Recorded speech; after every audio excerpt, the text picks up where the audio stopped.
Hello बच्चों, अब हम शुरू करेंगे क्लास 6 हिंदी चैप्टर फर्स्ट वह चिड़िया जो के एनसीईआरटी के प्रश्न उत्तर।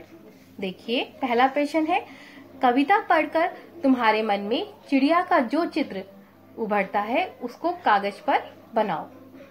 तो देखिए, हमें क्या पता चलता है कविता पढ़कर? उत्तर क्या है? वह नीले पंखों वाली सुंदर चिड़िया है।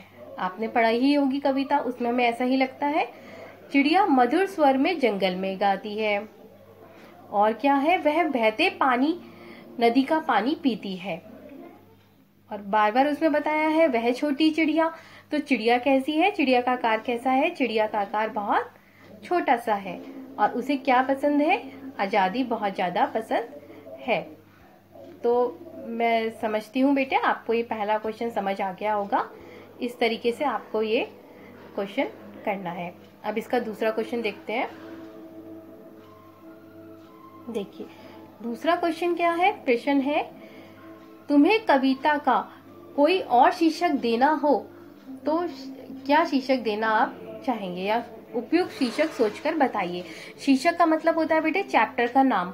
जैसे इन्होंने चैप्टर का नाम लिखा है वह चिड़िया, वो चिड़िया जो, तो उस तरीके से आपको अपना आप सोच के कुछ बता सकते हैं। जैसे मेरी सोच में ये 3 विचार आए थे, नन्ही चिड़िया, सुंदर चिड़िया, परिश्रमी चिड़िया। आप अपने हिसाब से कुछ और भी आप इसमें ऐड कर सकते हैं, जो आपको सही लगे वो आप अपने हिसाब से कर सकते हैं।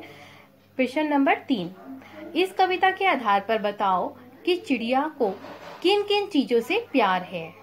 कविता के आपने पढ़ी ही है, उसका भावार्थ भी मुझे उम्मीद है आपने समझ लिया होगा। तो अब आप उसके बारे में आपको बताना है कि चिड़िया को किस किस चीजों से प्यार है। तो इस कविता के आधार पर चिड़िया को दूध भरे अनाज के दानों से, नदी से, जंगल से बहुत प्यार है। चिड़िया जूंडी के दाने और अन्य अनाज के दानों को पसंद करती है। वह चिड़िया को गीत गाना भी अच्छा लगता है। आपने वो पढ़ा था ना पीछे, कंठ खोलकर। कंठ का मतलब क्या होता है? हमारा गला। जैसे मेरा गला है, इस तरीके से। जंगल इसे बहुत प्यार है, नदी से बहुत प्यार है। तो इसी तरीके से मुझे उम्मीद है कि आपको ये आंसर समझ आ गया होगा। आपको कॉपी में नोट करना है। अगला प्रश्न देख लेते हैं। देखिए, अगला प्रश्न क्या है? प्रश्न 4, आशय स्पष्ट करो। आशय स्पष्ट करने का मतलब होता है कि इसका मीनिंग बताओ। पहला क्या है? रस उड़ेलकर गा लेती है। इसका मतलब क्या होता है? रस उड़ेलकर गा लेना मीन्स, देखो मतलब क्या होता है, चिड़िया जंगल में जब अकेली होती है तब वह बिना किसी डर और संकोच के उन्मुक्त भाव से गाती है। वह मधुर स्वर में गाती है।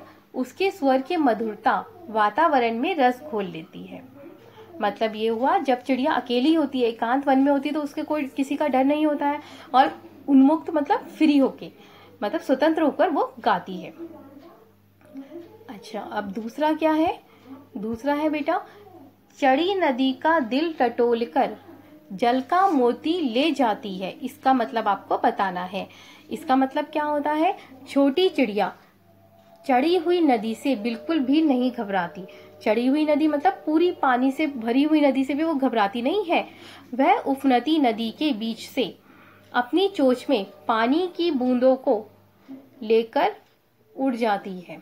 यानी लपालप भरी नदी की जल राशि का अनुमान लगाकर उस जल राशि में से जल का मोती निकाल लेती है। मतलब कहने का मतलब इसका यह है कि बहुत बड़ी नदी है, जिस नदी में इतना पानी भरा हुआ होता है, फिर भी चिड़िया जो है पानी पीने से घबराती नहीं है। वो पानी उसमें से पीती है, अर्थात वो अपनी प्यास बुझाती है। और इसलिए पानी मोती की तरह बताए गए हैं। और इसीलिए चिड़िया को क्या कहा गया है कविता में? गपरीली चिड़िया। उसे अपने ऊपर गर्व है कि मैं इतना बड़ा काम कर पाती हूँ। ठीक है बच्चों, अब इसके कुछ अन्य बहुविकल्पी प्रश्न है जो इसी बुक में से मैंने बनाए हैं, बीच के क्वेश्चन, और इसके आंसर भी नीचे मैंने दिए हैं, आप उसमें से नोट कर सकते हैं। चिड़िया आनंद पूर्वक क्या खाती है? इनमें से 4 ऑप्शन में से आपको भरना है। चिड़िया के पंख किस रंग के होते हैं वो आपको लिखना है अपने आप। चिड़िया को पसंद क्या है आपको अपने आप लिखना है। चिड़िया किसके लिए गाती है? चिड़िया को किन चीज़ों से प्यार है, ये आपको अपने आप करना है। इसके उत्तर मैंने यहाँ दे रखे हैं। अब कुछ अतिलोक उत्तरीय प्रश्न है जो मैंने इसी पार्ट से बनाए हैं, जिसमें पहला प्रश्न है चिड़िया के पंख किस रंग के हैं? तो चिड़िया के पंख किस रंग के हैं? नीले रंग के। चिड़िया कहाँ से मोती ले आती है? चिड़िया उफनती जल का मोती ले जाती है। आपको अपने आप बना के इसको लिखना है। अच्छा बच्चों, अब ये खत्म होता है, पार्ट समाप्त होता है। अब दूसरे पार्ट के लिए मेरी दूसरी वीडियो आप देखें। Thank you.